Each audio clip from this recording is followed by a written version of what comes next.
मेसोवरून order केलेला kitchen cleaner बघू आता कसा रिझल्ट आहे, काय आहे. तसं तर स्वस्तातलंच आहे. आता मग रिझल्टची पण अपेक्षा नाही करायची.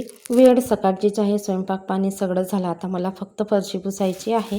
त्याच्या आधी म्हटलं मिक्सरला थोडंसं करून घ्यायचं स्प्रे, आणि त्याच्यामुळेच हे सगळं जोडजाड करत होती मी, नळी वगैरे लावून. आता ते मी पहिल्यांदाच ऑर्डर केलं होतं आणि मला हे नळी वगैरे लावायला जमलं, पण ते स्प्रे होत नव्हती. मग ते कसं होतं काय होतं ते सगळं जमवून घेतलं आणि मग स्प्रे मारला मी आणि थोडा वेळ ठेवलं. तोपर्यंत मी फरशी पुसून घेतली. खरोखर छान अशी चकचकीत झाली होती. नंतर मी काही व्हिडिओ काढला नाही, रुद्रांश मोबाईल बघत बसला म्हणून. पण छान अशी चकचकीत आपली मिक्सर मशीन झाली होती. तशी तर घाण नव्हतीच, हलके हलके काही डाग होते, पण ते निघून गेले होते. मग भात बनवायला थोडंसं तांदूळ स्वच्छ करून घेतलं आणि दळण घेऊन जाणार इतक्यातच इतका पाऊस पडला की मग आम्ही थोडा वेळ थांबलो. नंतर गेलो आम्ही दळायला. तर आम्ही ह्याच चक्कीवरती जातो दळायला. इकडे थोडंसं व्यायाम करायचं काय काय साहित्य आहे.